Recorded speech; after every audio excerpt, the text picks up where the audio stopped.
बिस्मिल्लाहिर्रहमानिर्रहीम। आखिर वो दिन आ गया, वो रात आ गई जिसके बारे में कहा जाता है नसीबों वाली रात है। किन के लिए ये रात नसीबों वाली है? वो जो काजी फाइज ईसा साहब के डसे हुए हैं, जिनके खिलाफ काजी फाइज ईसा साहब आखिरी हद तक चले गए। और वो दिन आज 25 अक्टूबर 2024 आ गया कि काजी साहब की रुखसती हो रही है। ये उनका आज सुप्रीम कोर्ट के चीफ जस्टिस के तौर पर आखिरी दिन है। उनके एजाज़ में गुज़श्ता रात एक बहुत बड़ा इशाया देने की कोशिश की गई, बहुत बड़ा इशाया देने की कोशिश की गई।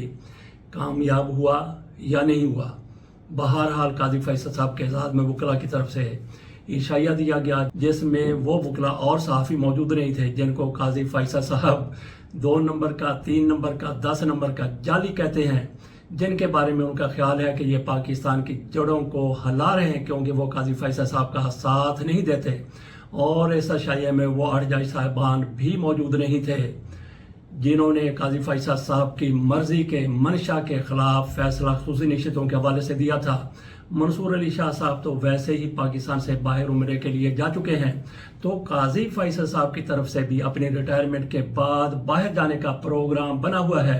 मंसूर अली शाह साहब तो उम्रे के लिए खाना खुदा चले गए। तो काजी फैसल साहब की तरफ से फैसला किया गया है कि इस पर कि 1 साल उनका बहुत अच्छा गुजरा, इसकी शुक्रगुजारी के लिए वो उम्रे के लिए नहीं बल्कि अपने ससुराल जाएंगे, स्पेन जाएंगे। वहाँ की इनकी अहलिया सेरीना ईसा साहिबा रहने वाली हैं, वहाँ के कुछ दिन गुजारेंगे। उसके बाद वो तुर्की चले जाएंगे, तुर्की के बाद वो बरतानिया चले जाएंगे। बरतानिया में एडवांस पार्टी पहुँच चुकी होगी।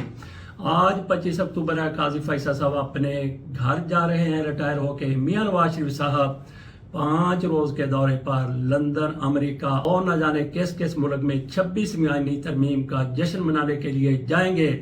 तो मियां नवाज शरीफ साहब दरअसल एडवांस पार्टी के तौर पर जा रहे हैं लंदन में। वो काजी फैसल के इस्तकबाल के पूरे इंतजाम करेंगे। एक तरफ मियां नवाज शरीफ साहब उनके इस्तकबाल के इंतजाम करेंगे, क्योंकि मियां नवाज शरीफ साहब को जितना किसी एक जज की तरफ से नवाज दिया गया, ऐसा पाकिस्तान की तारीख में कभी एक शख्स के लिए किसी एक जज ने नहीं किया।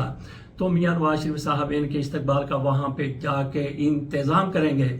और दूसरी तरफ दूसरे लोगों की तरफ से भी कहा गया है कि हम भी काजी फाइज ईसा साहब का उसी तरह से वालिहाना इस्तकबाल करेंगे जिस तरह मियां नवाज शरीफ साहब का वहाँ पे रोज हर तीसरे दिन, चौथे दिन, हफ्ते बाद, महीने बाद लंदन में जब मियां नवाज शरीफ साहब मौजूद थे उस वक्त होता रहा। आज जाते एक दफा फिर इशाये में, इस इशाये में वो 6 जज साहबान जिन्होंने काजी फाइज ईसा साहब को खत लिखा था कि हमारे साथ क्या हो रहा है, काजी फैसल साहब ने उस खत को पकड़ा, पढ़ा, पढ़ने के बाद रद्दी की टोकरी में फेंक दिया।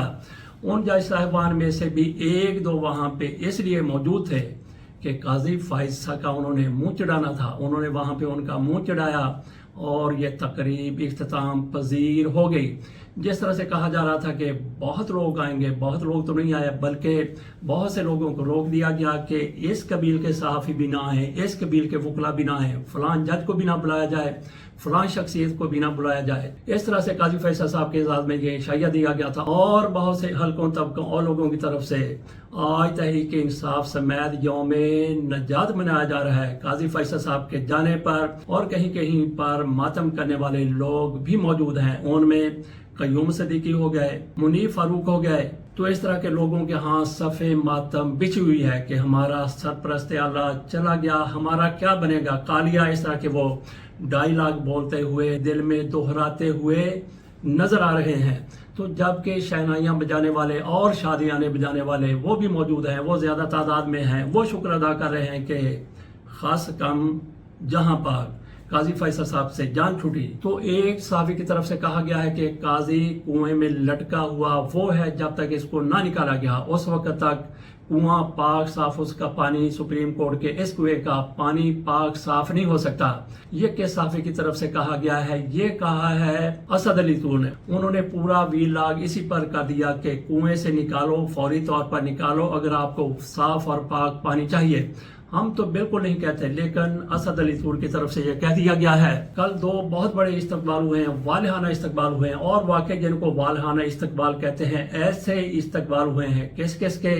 یہ دونوں خواتین ہیں، بڑے نام والی خواتین ہیں۔ ایک تو بشرا بی بی، وہ جیسے ہی پشاور گئی ہیں، بنی گالا پہلے آئی، اس کے بعد پشاور چلی گئی۔ پشاور وہ کیوں گئی ہیں؟ کیا ان کی گرفتاری کا خطرہ تھا، خدشہ تھا، اس لیے گئی ہیں؟ بہرحال وہ پشاور گئی ہیں تو علی امیر گنڈا پور کی طرف سے اپنی پوری پارٹی کو ساتھ لے کر ان کا واقعی زبردست اور والہانہ استقبال کیا گیا۔ اور دوسرا استقبال کہا جاتا ہے کہ عالیہ نیلم صاحبہ جو chief justice Lahore high court ہیں ان کا کیا گیا۔ کہاں پہ کیا گیا؟ کہتے ہیں کہ جو عشائیہ قاضی فیصل صاحب کے آنر میں ان کے اعزاز میں دیا گیا تھا، وہاں پہ ان کے ساتھ اس طرح سے برتاؤ کیا گیا جیسے مہمان خصوصی یہ ہیں۔ ان کی بہت زیادہ آؤ بھگت کی گئی۔ صدیق جان کی طرف سے اپنے ویلاگ میں کہا گیا، انہوں نے پوری روداد بتائی ہے اس عشائیہ کی جس میں ان کو بہت زیادہ پروٹوکول دیا گیا۔ تو بات ہم نے کی تھی کہ دو خواتین کے اعزاز میں بہت بڑے استقبالیے ہوئے ہیں، ان کا استقبال کیا گیا ہے، بشرا بی بی کا اور ان کے ساتھ ساتھ ایک اور عشائیے میں محترمہ عالیہ نیلم صاحبہ کا۔ باقی اختر مینگل کے حوالے سے تھوڑی سی بات کر لیتے ہیں۔ اختر مینگل کے خلاف بھی دہشت گردی کا مقدمہ درج کر لیا گیا، اور اختر لانگو جو ان کے ساتھی ہیں، سابق ایم پی ہیں، ان کو تو گرفتار بھی کر لیا گیا۔ یہ مقدمہ کیوں درج کیا گیا؟ دہشت گردی کا مقدمہ اختر مینگل پر، بھلے لوگوں کوئی آپ لوگوں کا بھرم رہ نہ جائے، اختر مینگل پر بھی دہشت گردی کا مقدمہ۔ تو اس حوالے سے کہا گیا ہے کہ انہوں نے سینٹ کے کمرے میں، سینٹ کے اندر گھسنے کی کوشش کی، ان کے پاس اسلحہ تھا، 6 ان کے ساتھی تھے، تو انہوں نے اسلحے سمیت اندر گھسنے کی کوشش کی، تو اس پر ان کے خلاف دہشت گردی کا مقدمہ درج کر لیا۔ اختر مینگل کا کہنا ہے کہ میں لابی میں چلا گیا تھا، سینٹ کی لابی میں بیٹھا ہوا تھا، مجھے وہاں سے ایک خاتون سیکورٹی اہلکار کی طرف سے نکال دیا گیا۔ اختر مینگل یہ کہہ رہے ہیں، لیکن حکومت کی طرف سے، یہ سیکٹری سینٹر احمد ہے جن کی طرف سے یہ مقدمہ درج کروایا گیا ہے، ان کی طرف سے کہا گیا ہے کہ اسلحہ ان کے پاس تھا، 6 یہ لوگ تھے اور یہ سینٹ ہال کے اندر گھسنے کی کوشش کر رہے تھے، جبکہ اختر مینگل سینٹ کے اندر چلے گئے تھے۔ دہشت گردی کا مقدمہ درج ہوا ہے۔ اختر مینگل وہاں کیا لینے گئے تھے؟ ان کے 2 سینیٹر قاسم رنجو اور نسیمہ احسان، وہ کہتے ہیں کہ ان کو یرغمال بنا لیا گیا تھا، وہ دیکھنا چاہتے تھے کہ میرے لوگ کس طرح سے ووٹ دینے کے لیے آ رہے ہیں۔ وہ وہاں پہ پہنچ گئے تو ان کو چھپتے چھپاتے پولیس کی طرف سے اندر داخل کر دیا گیا۔ اختر مینگل اس موقع پر موجود تھے، وہ کہتے ہیں کہ میں ان کے سامنے جا کے کھڑا ہونا چاہتا تھا، شاید ان کی غیرت جاگ جاتی۔ اس کے بعد یہ بھی ہوا کہ اسی پارلیمنٹ ہاؤس کے اندر ہی قاسم لانگو نے ایک پریس کانفرنس کر دی، اس کے بعد ان سے ایک اور پریس کانفرنس کروائی گئی۔ پہلی پریس کانفرنس میں انہوں نے اختر مینگل کا نقطہ نظر بیان کیا کہ مجھے اغوا کیا گیا تھا، کہاں کہاں رکھا گیا۔ اس کے بعد انہوں نے ایک اور آزادانہ بیان جاری کر دیا کہ مجھے تو زبردستی چوسنی میرے منہ میں دے دی گئی تھی، میں نہیں بول رہا تھا بلکہ وہ چوسنی بول رہی تھی، میں نے وہ کچھ نہیں کہا، وہ سارا کچھ جو میں نے کہا جو چوسنی نے بولا وہ جھوٹ بولا۔